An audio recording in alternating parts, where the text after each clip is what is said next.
Welcome back to the Week 14 edition of my weekly NFL Pick'em. Week 13, that was just a weird week, and I think that the holiday really contributed to just some weird performances overall. Guys in the NFL, they're creatures of habit, so giving them all a Thursday off for Thanksgiving might be part of why this is traditionally a wild week of NFL action. I mean, literally, the worst teams in the league all seemed like they won a game, so much so that the Bengals and Redskins won, but were able to hold on to their draft status. In fact, the Redskins, they actually moved up one spot. Crazy, right? We're reaching the end of the season, with all of our focus now shifting towards the playoffs, and this week we've got a lot of games where there's some pretty heavy favorites, and I really want to take an in-depth look at the playoff picture and give you guys some early playoff predictions here. So this week I'm going to fly through these picks as fast as I can. No fluff, just facts. Please don't forget to hit that like button though. Our goal every week is 500 likes. We've been crushing it before Thursday Night Football every week for the past few weeks now, so let's try to do it again before this Cowboys and Bears game. Let's get it. All right, Thursday Night Football, Cowboys at Bears. This looked like a potential NFC Championship preview before the season started, but now it's looking like a matchup of poorly coached has-beens. This Cowboys coaching staff reminds me of myself in high school. They do just what you need to get by. I also was a solid B-, C+ type of student, but the Cowboys coaching staff and this team are one of the most complacent in the league, and that's why they're so inconsistent each week and tend to hover around 9-7 or 10-6 almost every year. What scares me with the Cowboys in this game is that they can literally lose the next two games against the Bears and then the Rams, and then finish with 2 wins against NFC East opponents and still win the division and host a home playoff game. So that complacency could lend them to dropping these unnecessary games by not going that extra mile. And I don't know how Jerry Jones thinks that these backhanded comments that he's made about Jason Garrett, how those are going to help him coach this football team when everyone knows that he won't be back in 2020. Jason Garrett would literally need to win the Super Bowl this year to be brought back as the head coach. So you might as well just fire the guy now and give somebody else a chance to motivate this underperforming football team. That's not going to happen, obviously, and I don't disagree with keeping him until his contract expires at the end of the year, but just don't say such cryptic things to the media. That's what you want to do. The Chicago Bears, they've won back-to-back games, and Mitch Trubisky hasn't looked terrible, and at times he looks just kind of bad. It's really a shame that both of these teams have such talented rosters, and they've really just allowed them to underachieve from poor coaching. It should be nice football weather in Chicago, and I want to see Ezekiel Elliott and the Cowboys running game get going again. I'm going with the Cowboys just because they've got more to play for than the Bears do, and they really do just need a win right now. Cowboys win 24-17.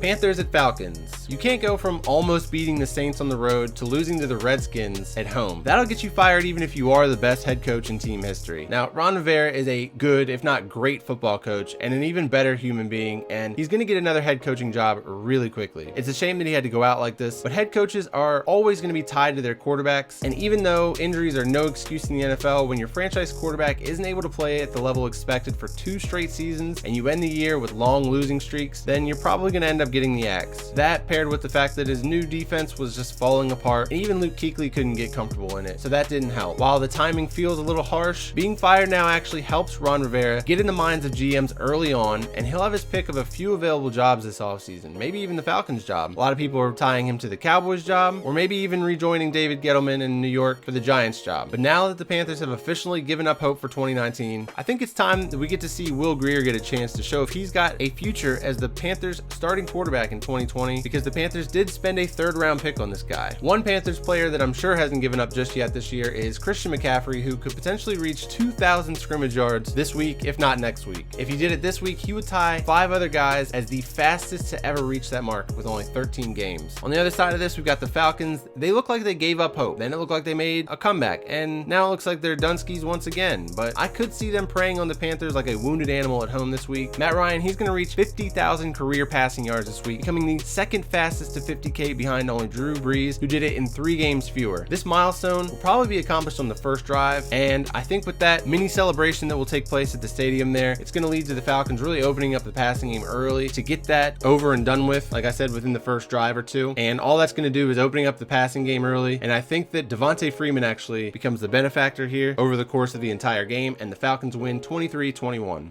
Ravens at Bills. Another week, another elite defense to face, but this time the Ravens are flying north, and it's a shame that it won't be a snowy tundra because this would be such a cool game to watch played in the snow. In fact, snow might be the only thing that can stop Lamar Jackson right now. The 49ers were able to get in his way a little bit, but he still ran for over 100 yards and is now only 63 away from breaking Michael Vick's single season rushing record by a quarterback. Guys, this is literally one of the greatest and most unique season-long performances we will have ever seen by a quarterback. Take a second and let that sink in. in, especially after the Mahomes MVP season that we had last year where he just torched teams through the air. Now we've got Lamar Jackson doing it through the air and on the ground. We are really spoiled with young quarterbacks in the NFL right now. For example, the other quarterback in this game, he deserves a lot of credit too. Josh Allen has really impressed me. He has brought this backyard football style to the NFL and it's actually working for him. And let's give this Bills defense some credit too. This team as a whole, they went into Dallas on Thanksgiving and pretty much shut down one of the most productive offenses in the league. Well, maybe not too much credit because the Cowboys are not as good as they had us thinking they were after starting 3-0, and they've been outplayed on Thanksgiving pretty frequently in the last decade. My theory on this is that it's actually a lot harder for the home teams on Thanksgiving because they're surrounded by friends and family. They're gonna have a huge feast at probably their house right after the game, whereas the guys that are visiting on Thanksgiving, this is a typical road game, business trip, Thursday night football style of game for them. And the Bills, they handled that like a business trip. They came down, put in work, and now have 9 wins on the season. But for the Ravens, with only the Bills, Jets, and Browns left on their schedule, are they really gonna run this thing out and finish 14-2? I mean, it feels like there's gotta be a bad game for the Ravens eventually, right? And if that happens, doesn't a game against yet another good defense, this time on the road, doesn't that just seem like the perfect setup for them to have a down game? Yeah, maybe. And if you want to pick the Bills to win this one, I won't judge you for it, but I have got to keep riding this Ravens momentum, and this should be a really good game. I actually don't think it will be as defensive as people think it will be, unless the weather factors in. I have the Ravens winning 28-21.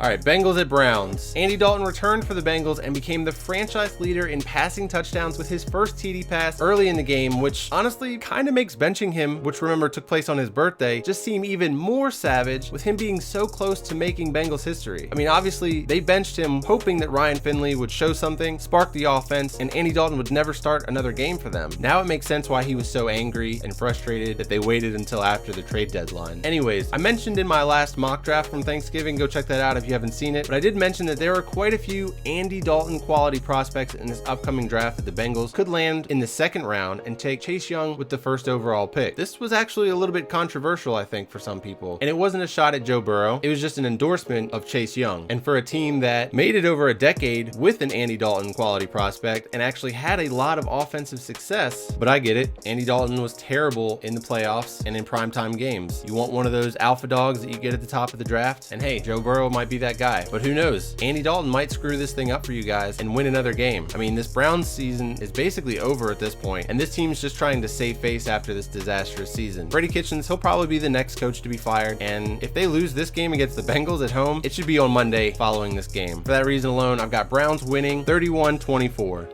Redskins at Packers. The Redskins running game ripped the Panthers open and got Ron Rivera fired. That's the state of this organization right now. Losing to them will get you fired. But I don't think that Matt LaFleur has to worry about getting fired if the Packers somehow lose this game. I'm actually really impressed with how the Redskins are playing, especially after that dysfunction with Dwayne Haskins and the offensive line. And then the selfie thing too, which was kind of funny. If Dwayne Haskins can continue to win like this, none of that other stuff will matter, but I'm afraid this Redskins winning streak comes to an end in Lambeau this week. The Packers are just too good, and this is going to be a tough environment for a rookie quarterback to come into. Packers win 28-13. Broncos at Texans. It didn't take Drew Lock long to figure out the key to success in this Broncos offense is to throw it up to Courtland Sutton. But the way that the Broncos handled that last drive of the game when they could have just played conservatively and gone to overtime, it shows you how much this coaching staff really trusts him, which is impressive because he spent so much time on IR this year and hasn't really gone through a ton of practices. It will be interesting to see how Drew Lock follows up in his second game against an actually pretty good Texans secondary that just shut down a, albeit dysfunctional, Patriots passing game. And by interesting, I mean basically impossible to keep up with the other side of the ball when Deshaun Watson and DeAndre Hopkins are just firing on all cylinders. I don't think that this Broncos team is terrible, but I do know that the Texans like to play down to their opposition sometimes. So for that, I only have them winning 20-17. Lions at Vikings. David Blau was really impressive on Thanksgiving. I mean, this guy grabbed everyone's attention really early in the day, which never seems to happen with that early Lions kickoff. And I really appreciated the fact that Lions offensive coordinator Darrell Bevell just completely opened up the playbook for him and allowed him to just play. At this point, you might as well just let the kid play out the rest of the season too, because you don't know what you've got in him, and you don't know if Matthew Stafford is actually even going to be able to play again. So worst case scenario, you get comfortable with a guy that could be your backup or bridge quarterback in 2020. 2020. Now, this Vikings secondary has been uncharacteristically bad, with Xavier Woods looking like a shell of himself. I mean, this dude is just getting dragged left and right by people on the internet right now. He's either not in shape or he's got to be dealing with some nagging injuries. I can't figure it out. I guess it could be age catching up with him, but he's only 29, which is kind of a spring chicken compared to how well Texans corner Jonathan Joseph is playing at age 35. It really is a shame because we're talking about one of the best cornerbacks in the league at one point, and this Vikings defense could be so much better and should be playing at such a higher level right now. After that Monday Night Football game, it was fun to joke about Kirk 0-8 Cousins and his Monday Night Football record, and while I do think that there's definitely some validity to that record being partially Kirk's fault, it is hard to blame losses like the Seahawks on him when you've got guys like Xavier Rhodes out there playing like it's a walkthrough. This game against the Lions shouldn't be close, even without Dalvin Cook. Let that man rest up for the playoffs, but I still want to see the Vikings take care of business because they just need the Packers to slip up so they can position themselves to steal the NFC North. But with the Packers facing the Redskins this week, probably won't happen. Oh yeah, and Kirk Cousins is probably just sweating thinking about that Packers game in week 16 taking place on Monday Night Football. Vikings win this one 28-16. 49ers at Saints. It's funny how some people are starting to sour on the 49ers after a couple of losses. You would think that me being the 49ers hater that I am, according to the YouTube comments, that I would love to pile on, but they actually continue to grow on me, maybe even more so in their losses. I like to see that resiliency and fight even when it doesn't work out for you. And I like to see you come back from those losses with that same mentality and energy. People get tired of that Richard Sherman shtick, but I actually kind of like it. And the game plan against the Ravens was exactly what it needed to be, and man, that aggressiveness early on that early fourth down makes me so jealous. I wish my team had a coach like Kyle Shanahan. In fact, both of the coaches in this game are two of the best offensive minds that we have in football. Last week though, the 49ers, they just ran into the best team in the league with the best player who also has got the most clutch kicker in the league in his corner too. But when we talk about the 49ers and their success, it's got to be this running back by committee that they are using. It's been really effective and allows the 49ers offense to just ride the hot hand each week. With Matt Breida, Mostert, Tevin Coleman, each of those guys is averaging around 500 rushing yards right now. That hasn't happened since 2004 with the Chiefs when Priest Holmes and Larry Johnson were in the same backfield, with Derek Blaylock being the third wheel on that team. This is also the fastest team that will have reached the 3x500 mark like that since the 78 Patriots. That's 1978 for you young cats. Now the Saints, they've already clinched their division, but the number one seed is still up for grabs, and this game could have crucial tiebreakers in determining home field advantage throughout the playoffs. But something's just not right about this Saints team right now. They've been playing with fire lately, and I feel like they're susceptible to letting one slip away when they're faced with a superior opponent compared to the ones that they've faced in the last couple weeks. For that, I've got the 49ers winning 24-20. Dolphins at Jets. The Dolphins are going to be a trendy team to pick this week, and for good reason. The Jets are the only team in NFL history to lose to two teams that were 0-7 or worse. One of those teams being the Dolphins in their previous matchup, but it's really hard to beat a team twice in 1 year, even if you are the most poorly coached teams in the league. I know that it was already announced that Adam Gase's job was safe for 2020, but if they lose this game, the Jets have to reconsider that, especially with how poorly prepared they've been in some of these games. I mean, the Jets could win out, and I'd probably still say fire Adam Gase. Even though the Dolphins are hot and they're playing with a lot of energy and seem to be destroying all those hot takes from the beginning of the year when people were saying that they were one of the worst teams in NFL history, I'm going to go with the Jets here because that's just how this NFL season has gone. Just when you think somebody's playing well and they're the better team at that one moment, the opposite happens. And this also kind of follows the Jets trend of going from hot to cold and back to hot again as they correct their mistakes from week to week. But I'll be honest, I don't really feel that great about the pick. Jets win 28-21. Colts at Buccaneers. The Colts are still clinging on for dear life, while the Buccaneers are, well, I'm not really sure what they're doing. It took them about 3 months to start playing well in all three phases, and then lo and behold, when Jameis Winston isn't running for his life on 3rd and long on every drive, and actually has a running game and a defense to complement this high volume passing game, he doesn't feel the need to force the ball and do too much every play. A lot of Bucs fans were frustrated with the pick that I had for the Buccaneers in my latest mock draft because they wanted Justin Herbert instead. But I'm telling you guys, the Buccaneers are going to bring Jameis Winston back in 2020 on a short prove-it deal, promising him market value very soon if he can mature and settle in with Bruce Arians and keep playing the way that he has been in the last couple games. Now, I don't want to neglect the Colts here, but after Jacoby Brissett went down, it just seems like the injury bug tore a hole through this roster, and they just don't have the depth to withstand that. Not many NFL teams do. This could be actually a surprisingly decent game between two middle-tier teams, but like I said, the Bucs might be playing their best football of the year right now and can win with offense or defense. And this Sunday, it might be their offense once again lighting up this Colts defense. Buccaneers win 35-21. Chargers at Jaguars. One of these teams has already benched their veteran starting quarterback, while the other team is pretty close to doing so. It is good to see Gardner Minshew back as the Jaguars starting QB because that was just really disappointing display by Nick Foles. I felt like he had a lot of potential in this offense, but he was just not able to get on the same page, and I think it's his pocket presence. It's just not good enough to play behind this offensive line, whereas Gardner Minshew has got very active feet and good mobility, so he's able to hide some of the protection deficiencies. Now, Phillip Rivers is basically trying to save face in the final year of his career with the Chargers by not getting benched for Tyrod Taylor. But in this one, I gotta go with the Minshew magic getting a reboot to finish the season. Jaguars win 23-20. Steelers at Cardinals. An underrated storyline this year is that the Steelers defense has been playing as well as any defense in the league, including the Patriots, and I think that this has been a great chapter in the legacy of Mike Tomlin. The defense is led by TJ Watt, who's got an AFC leading 12.5 sacks. This performance from Watt has opened up the door for Bud Dupree to have a breakout season, and he's contributed 8.5 sacks after only averaging 5 per season in the previous 4 years of his career. Last week, I kind of had to talk myself into picking against the Steelers, and I should have known better because there's no coach in the league that is going to have their team more prepared to fight in a rematch after what happened in the first game against the Browns. And if you remember, Tomlin was pissed after that game. And then on the other side of this game, I actually picked the Cardinals last week to pull the upset against the Rams, and they didn't even show up. Kyler Murray had some Jay Cutler level body language and looked like he was just fed up overall playing behind this offensive line. He did show up on the injury list with a hamstring, so I wouldn't be surprised if we see the Cardinals just shut him down before the year's over to prevent risking greater injury and just chalk up this season as a good building block for the future. Steelers win 21-10. Chiefs at Patriots. I can't remember the last time the Patriots lost back-to-back games, but it sure feels like this is the best opportunity for it to happen in probably what's a long time. The Chiefs, they're rolling again and scoring with not only their offense these days, but their defense too. But they're not playing the Raiders this week. And I just don't know what's going on with the Patriots passing game, or is it just Bill Belichick trolling us all? When I feel like he could have possibly trolled us in the past with these moments where we think that the Patriots are washed up or done, you know, the cycle over and over, and then they come back and win the Super Bowl. In each of those years, the Patriots have still been able to maintain home field advantage throughout playoffs. But with losses to the Ravens, Texans, and then this week possibly the Chiefs, I don't see how they could get even a bye week. We could be watching the Patriots play on Wild Card Weekend this year, and that hasn't happened since 2009 when Tom Brady was Comeback Player of the Year and the Patriots lost in the wild card to the Ravens. The Chiefs have been really close to beating the Patriots in their previous matchups, and I think this could be the time that they finally get over that hump. But just remember what I said about Belichick possibly trolling us all, losing to the 3 best teams in this conference, and then really turning on the defense and shutting these offenses down when he gets to see them for a second time. Lord help us all. But in this one, Chiefs win 27-24.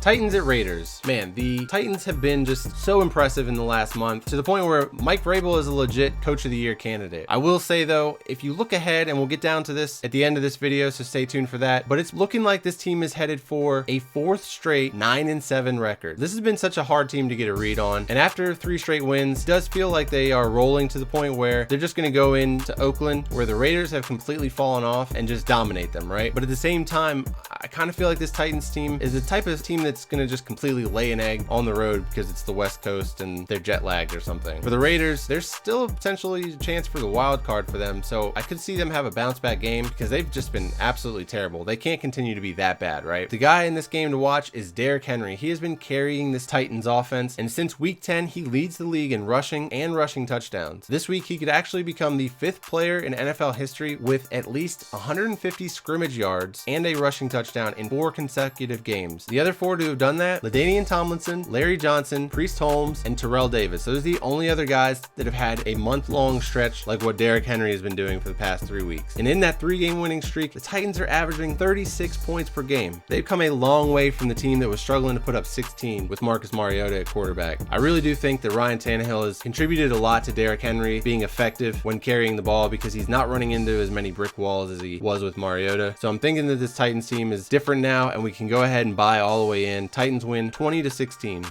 On Sunday Night Football, we've got the Seahawks at Rams. Man, this Seahawks team is never boring to watch, and after this matchup earlier in the season, I'm all in on this game being entertaining as hell. The Rams bounced back last week against the Cardinals, which they really needed because they've been looking pretty bad, and maybe that was a game for their offense to get hot again, and who knows, maybe Sean McVay's been playing us all season, and he's about to open up the playbook to get this Rams team back on track for the wild card. Now, if you're a conspiracy theorist, like I tend to be sometimes, especially this time of year, watch out for the NFL and the refs throwing the alley-oop up for the Rams to keep them in the wild card conversation, while also opening the door for the 49ers to take control of the NFC West, because I have a feeling this 49ers fan base would whine like a bunch of babies if they have to head to Dallas to play a 9-7 team while they have a potentially 13-win season. And if a fan base could tolerate a 12-13 win season and still ending up as a wild card, it's the Seahawks. Remember the original Beastquake against the Saints? That was a 7-9 division winning Seahawks team hosting a double-digit win Saints team. We'll see if history repeats itself this year. I picked the Seahawks in my mid-season predictions to win the whole thing, and while it feels silly to pick against the Ravens now, I still think that this Seahawks team can beat any team in the league on any given day, and I would love to see a rematch between the Ravens and Seahawks. But this week, Seahawks win 34-28. All right, and then finally on Monday Night Football, we've got Giants at Eagles, and I think it was only last week I mentioned that we might see an encore from him at some point, and guess what? Eli Manning is back as the Giants starting quarterback for Monday Night Football. That means one more night of hashtag Manning face, but it also makes me feel like I shouldn't have dropped the Eagles defense for my fantasy football playoff game. Whatever. The Giants, they haven't won since that black cat showed up against the Cowboys, so maybe Eli can reverse the curse for the Giants with this start, while Daniel Jones deals with an ankle sprain. Yeah, a sprained ankle is keeping him out. Now the Eagles, they are a mess right now, but all hope is not lost, and there is still a chance for them to win the NFCs, but it all starts with handling business this week against the Giants. They have to be excited to see Eli back as the starter, but could we see a rejuvenated Eli, or will it be the same version of himself that was just terrified of even taking a hit in the pocket? I'm actually hoping that it's somewhere in between. I'll be rooting for him to go out as a meme, but not as a joke, if that makes sense. I want to see some ridiculous Eli face or play, but I also want him to come out firing on this weak Eagles secondary. In the end though, Eagles still win 35-26.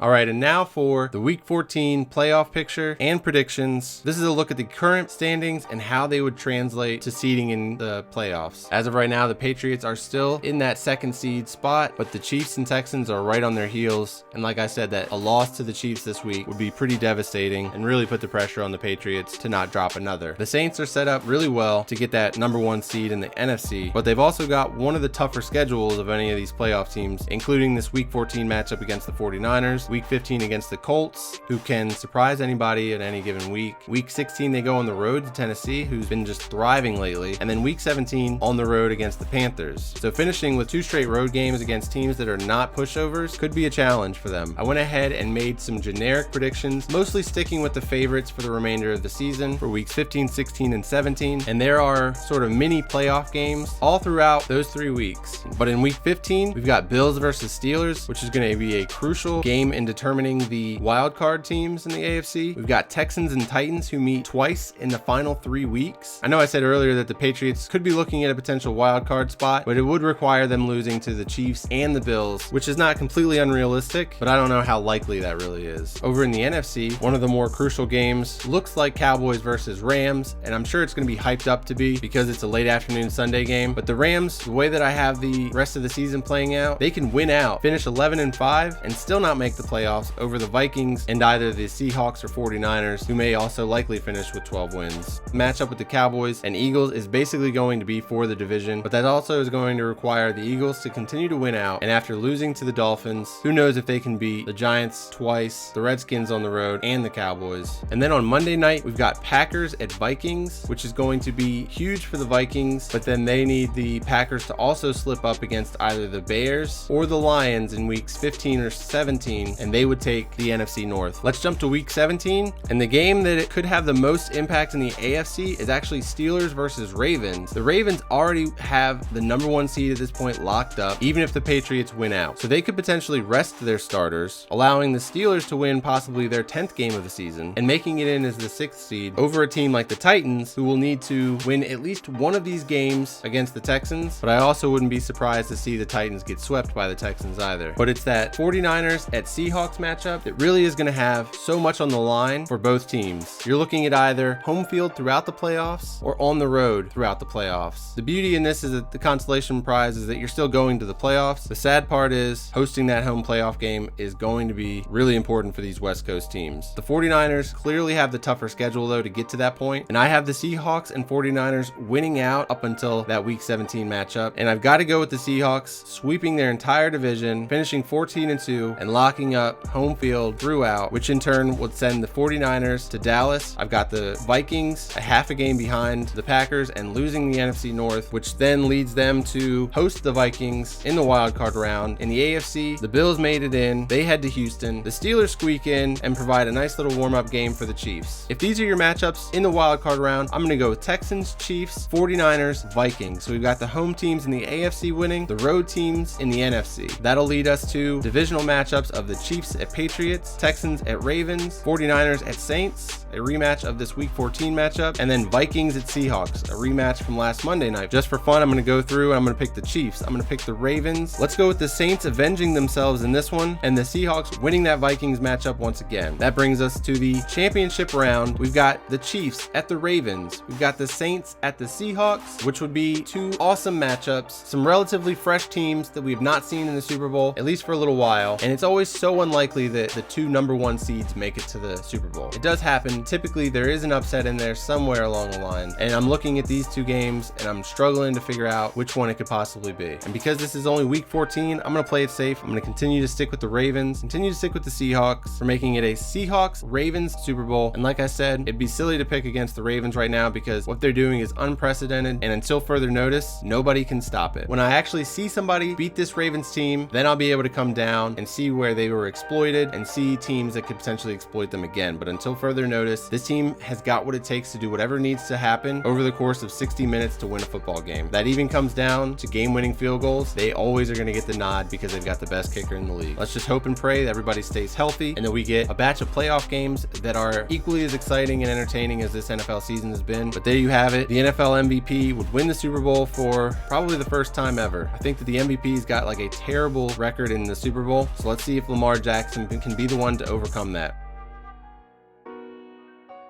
All right, and for you pigskin pick'em ride or dies, let's go over week 13. I had a pretty bad week, only 9 wins, and in the number 1 spot with 12 is Cookie Bad 24, and then we had a big run of teams with 11 wins. Nice work there, but let's move on to the real important ranking here. The overall leaders, we've got a 2-way tie for the top spot. Dustin Peterson 97 and Zeke 1369 tied with 124 total picks. I'm down here ranked 35, not bad, but then we've got a ton of guys right on their heels. You see the difference that 1 week can make. You can go from having 12 wins 1 week, 9 wins the next, and those 3 games could be the difference for these guys. So we'll keep paying attention to this down the stretch to see who is going to win that $100 NFL Shop gift card after week 17. That's going to do it for my week 14 pick'em video. Thank you guys so much for watching, liking, commenting, subscribing, all of that good stuff. Appreciate everybody that's been staying tuned to this each and every week. This has been a really fun season once again, and while I'm looking forward to the playoffs and I'm looking forward to the Super Bowl, you know the thing that I'm looking forward to the most, and that is the NFL draft and NFL draft season. The speculation, the build up, the hype, the possibilities, the scenarios, everything that goes into building a football team. That is my favorite part of the NFL, and I'm going to be hitting it hard this season. I'd also like to do a little bit more long form essay type videos. I've been writing a few essays over the course of the season, or building or prepping them, I guess. So make sure you hit that subscribe button if you are new to the channel so that you can potentially see those down the road. Hit the bell notification if you'd like to see every time that I upload. I don't upload that often, so you don't want to miss one. Thank you guys again, and I will see you all in the next video.